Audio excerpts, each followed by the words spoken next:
নমস্কার বন্ধুরা, কেমন আছো তোমরা সবাই? আশা করি সবাই খুব ভালো আছো। রাঙামাটির ঘরকন্যা লাইফস্টাইলের আরেকটি নতুন ব্লগে তোমাদের সবাইকে স্বাগত জানাই। তো আজ হচ্ছে বুধবার। এখন বাজে সময় ওই দুপুর 2:05 মতো বাজে। তো মিস্ত্রি ভাইগুলো আর কি কিছুক্ষণ আগে খাবার খেতে গেল। তো ওরা খাবারও খেতে গেল আর আমার রান্না করাও মোটামুটি কমপ্লিট হলো। এবার আর কি খাবার দাবার খাবো কি, তো বর বেরোলো একটুখানি কাজে, যেহেতু ওরা খেতে বেরোলো আর তার সাথে আমার বড়ও আর কি বেরোলো। মিস্ত্রিরা কিছু আনতে বললে সেই কারণে আর কি বর গেল সেটা দোকানে আনতে। ওরাও খেতে বেরোলো, সেই ফাঁকে ও আর কি বেরোলো কিনে আনবার জন্য। আর আমার তো এদিকে রান্নাবান্না সমস্ত কিছু কমপ্লিট। সকালে উঠে দিয়ে সমস্ত বাসি কাজকর্ম সেরে নিয়ে গিয়েছিলাম হচ্ছে বাজার থেকে আজকে নিয়ে এসেছিলাম মাছ আর অল্প একটু মাছের ডিম নিয়েছিলাম, আর নিয়েছিলাম একটু টমেটো নিয়েছিলাম, আদা এইসবই নিয়েছিলাম, আর কিছু নিয়ে আসিনি কারণ আলু টালু সবই ছিল আর কি। আর রান্না কমপ্লিট। দেখো ওখানে কতগুলো বাসন এখনও পড়ে আছে। এই বাসনগুলো ভাবছি এখনই ধুয়ে নেবো, কারণ খাওয়া দাওয়া করার পর না তখন বেসিন ভর্তি হয়ে যায়, বাসন মাজা যায় না।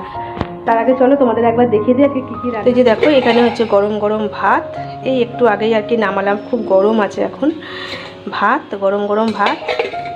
আর এখানে হচ্ছে আলু মাখা করেছি একটুখানি, এটা হচ্ছে লঙ্কা ভাজা দিয়ে মেখেছি।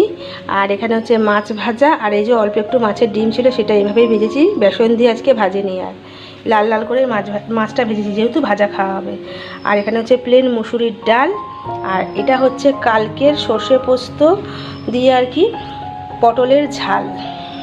এই যে এটাও গরম করে নিয়েছি।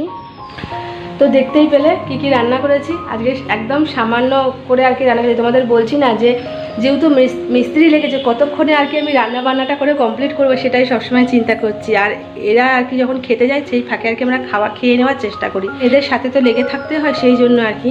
তো খাবার খাবো কি, আমার বর তো গেল দোকানে চলে।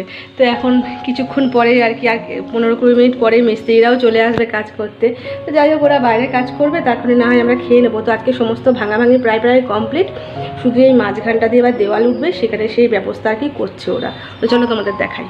তো এই যে দেখো এখানটা করছে, এখানটা দিয়ে আর কি লম্বা দেওয়াল হবে। আর ইটগুলো ছাড়াচ্ছে আর কি, ইটগুলো পরিষ্কার করছে। তো এতগুলো ইট এখনও পরিষ্কার করতে আছে। এখানটা আপাতত এরকম এই যে খালি করছে, কালকে এখানটা আর কি দেওয়াল লাগবে। প্যারাপিটটা তো পুরোপুরি ভেঙে আর কি কমপ্লিট করা হয়ে গেছে। কাল থেকে মনে হয় রাজমিস্ত্রি আসবে আর কি, এখান থেকে পুরো দেওয়াল উঠবে আর কি, গাঁথনি হবে আর কি। তো দেখা যাক আর কতদূর কী হয়। তো চাইছি তো ভগবানকে সবসময় ডাকছি যে যেন খুব তাড়াতাড়ি আর কি উঠে যায়। আর এইভাবে থাকতে প্রচণ্ড প্রবলেম হচ্ছে, খাওয়া দাওয়া না হচ্ছে ঠিকঠাক করে আর কি, জামা কাপড় ঠিকঠাক কাচতে পারছে না, যতই ভিতরে বাথরুম হোক কিন্তু বাইরে কেচে কেচে একটা অভ্যাস হয়ে গেছে। তো সময়ে কোনো কাজ আর কি ঠিকঠাক মতন হচ্ছে না, সেই জন্য খুবই সমস্যা হচ্ছে, ঠিকঠাক করে ঘুম হচ্ছে না, মানে খুবই প্রবলেম হচ্ছে আর কি। আর বুঝতেই তো পারছো দুটো মানুষের ওপর, আমার আর বরের উপর, আমার থেকেও বেশি চাপ হচ্ছে আমার বরের। তো যাই হোক সেই জন্য না একটু সমস্যা হচ্ছে, বড় কাজে বেরোতে পারছে না। একটা গাড়ি আছে গ্যারেজে, বাকি বাইকটা তো বাড়িতেই থাকে। ঠাকুরকে আর কি ডাকছি যেন খুব তাড়াতাড়ি কাজটা এগিয়ে যায়। একটুখানি অসুবিধা হবে, তারপরে আর কি আনন্দ, যখন ঘর দুয়ার হয়ে যাবে তখনই আর কি আনন্দ। তো যাই হোক ভালো কিছু পাওয়ার আশা আর কি করলে একটুখানি কষ্ট করতেই হবে। বলে না অনেকে, কথায় বলে না যে কষ্ট না করলে কেষ্ট পাওয়া যায় না, তো ঠিক একদম সত্যি কথা। তুমি যত কষ্ট করবে সামনের দিকে তোমার হয়তো সুখ আসবে। সুখ কখনো কষ্ট না করে পাওয়া যায় না, এটা হচ্ছে একদম বাস্তব কথা। সেটা তার সব থেকে বাস্তব উদাহরণ হচ্ছি আমি। অনেকটা কষ্ট করেছি, তাই জন্য আজ হয়তো একটুখানি ভালো আছি। তো আগামী দিনেও আমি কষ্ট করতে রাজি, কষ্ট করতে ভয় পাই না। কিন্তু কি জানো তো, মনের জোরটা মাঝে মাঝে গন্ডগোল করে। আবার ভগবানকে যখন ডাকি তখন আবার মনের জোর চলে আসে, এই হচ্ছে ব্যাপার আর কি। তো যাই হোক মনের জোরে সবসময় এগিয়ে যেতে চাই, আর ভগবানকে সবসময় একটাই প্রার্থনা করি আমি যেন কাজে সফল হই, ব্যাস এতটুকুই। তো যাই হোক চলো বন্ধুরা, তোমাদের সাথে অনেক কথা বললাম, বাসনগুলো ঝটপট করে মেজে নিই। বুঝলি আজকে সকাল থেকে অনেকক্ষণ লাইট অফ ছিল জানো, প্রায় দুপুরবেলায় কিছুক্ষণ আগে লাইট এলো। একটা ফোনে চার্জ নেই, ফোনগুলো এবার চার্জে বসাবো এমন অবস্থা।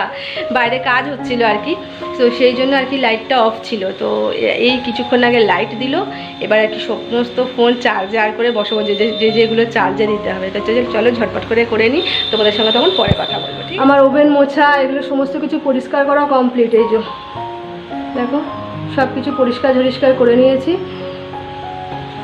এদিকে দেখো বাসনগুলো মেজে নিয়েও আমি বেসিনটা আর কি পরিষ্কার করে নিয়েছি। এবার আর কি খাবার দাবার খাবো। এই যে বর এসে বসে আছে, ও গিয়েছিল কাজে।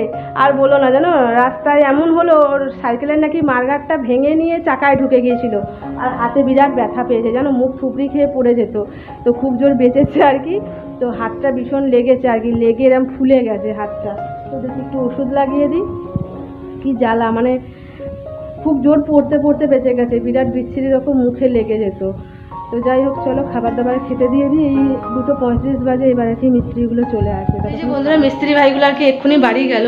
এখন কটা বাজে বলে তো 5:45 মতো বাজে। তো এবার আর কি ঘর দুয়ারগুলো সমস্ত কিছু পরিষ্কার করবো। দুপুরে একবার পরিষ্কার করেছি, তো এখন একবার ঝাটপাট আর কি ভাবছি দিয়েই দেবো, জানো তো, কারণ ধুলোটা উড়ে তো। ওই দেখো এখানে কত ধুলো জড়ো করেছে আমি, দেখেছো?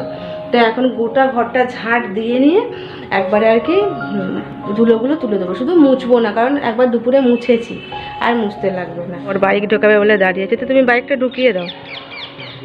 হ্যাঁ, চাবি দিতে লাগবে না। এই যে দেখো, খুলবো নাকি যাবো?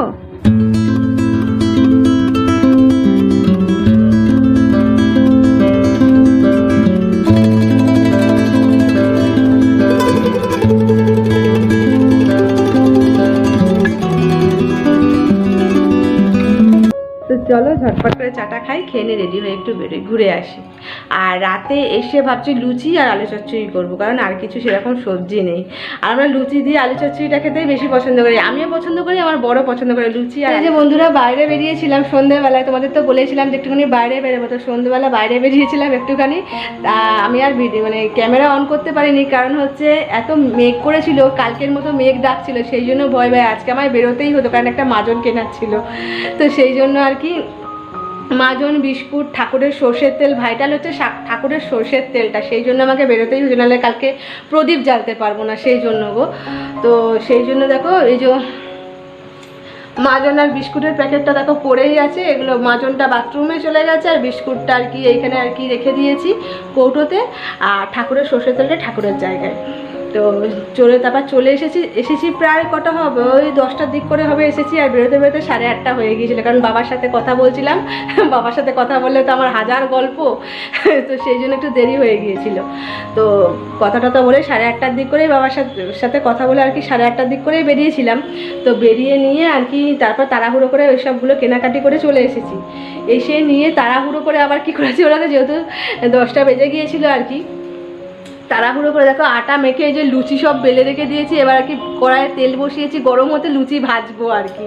তো সব বেলা আমার আর কি হয়ে গেছে, তেলটা গরম হলেই আমি ভাজবো। আর এইদিকে করে নিয়েছি যে দেখো এই যে আলু চচ্চড়ি, এটা রেডি হয়ে গেছে। লুচি ভাজবে এবার, তারপর আর কি খাওয়া দাওয়া করবো।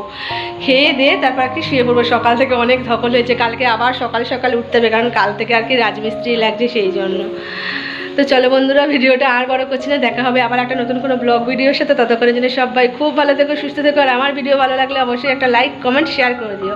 আর আমার চ্যানেলটা সাবস্ক্রাইব করে আমার পাশে থেকো। তো তোমাদের সবাইকে টাটা আর গুড নাইট, সবাই খুব ভালো থেকো।